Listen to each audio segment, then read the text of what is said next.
पश्चिम बंगाल के दुर्गापुर में एमबीबीएस छात्रा से हुए गैंगरेप मामले में मुख्यमंत्री ममता बनर्जी के विवादित बयान से सियासी बयानबाजियां तेज हो गई है और विवाद बढ़ गया है। बता दें कि बीजेपी ने ममता बनर्जी पर विक्टिम ब्लेमिंग का आरोप लगा दिया। इसके बाद से एक बार फिर से ये गैंगरेप जैसे संवेदनशील मामला राजनीतिक मुद्दा बन गया है। दरअसल मुख्यमंत्री ममता बनर्जी ने इस घटना को चौंकाने वाला बताते हुए कहा कि पुलिस सभी जरूरी कदम तो उठा रही है, लेकिन साथ ही उन्होंने ये कहा कि वो एक निजी मेडिकल कॉलेज में पढ़ रही थी, जिम्मेदारी किसकी है? वो रात 12:30 बजे बाहर कैसे निकली? ममता ने कहा कि निजी मेडिकल कॉलेज को अपने छात्रों की देखभाल करनी चाहिए और नाइट कल्चर पर नियंत्रण रखना चाहिए। उन्होंने कहा कि उन्हें बाहर आने की अनुमति नहीं होनी चाहिए, ये जंगल जैसा इलाका है। ममता बनर्जी के इसी बयान पर फिर बीजेपी ने उन्हें विक्टिम ब्लेमिंग का आरोपी ठहरा दिया।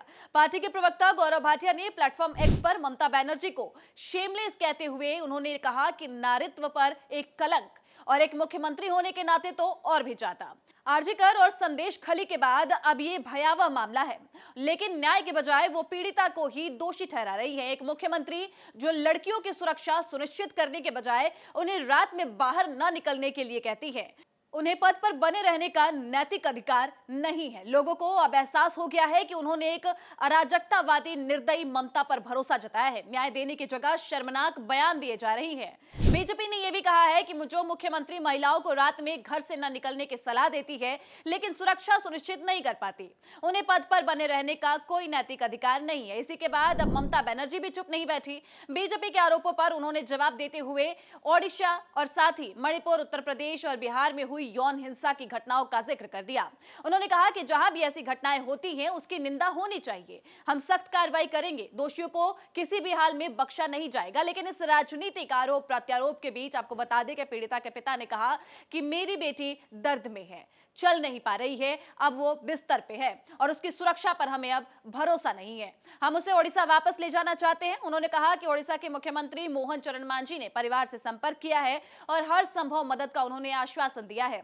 उन्होंने बेटी को ओडिशा के ही मेडिकल कॉलेज में दाखिला दिलाने की मांग भी की है। बेटी थोड़ा डेवलप है और पीछे में पेन भी हो रहा है, देख के आया। अभी चल तो नहीं पा रहा है, बेड में है। वो तो बहुत हेल्प कर रहा है। चीफ मिनिस्टर भी हमको फोन किया, डीजी, एसपी, कलेक्टर सारी हमको हेल्प कर रहे हैं। वो कैसे है सब, every moment he has taken my opinion.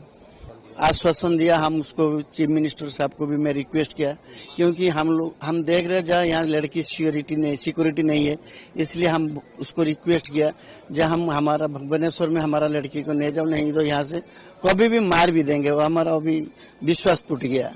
वो आश्वासन दिया, ठीक है हम कोशिश करते हैं। वही अब तक इस पूरे मामले में आपको बता दें कि दुर्गापुर पुलिस ने 3 आरोपियों को अपू बाउरी, फिरदौस शेख और शेख रियाजुद्दीन को गिरफ्तार किया है। पीड़िता के साथ मौजूद दोस्त से भी पूछताछ की जा रही है। पश्चिम बंगाल पुलिस ने सोशल मीडिया पर लिखा है कि यह घटना हमें उतना ही दुख देती है जितना कि उड़ीसा को देती है।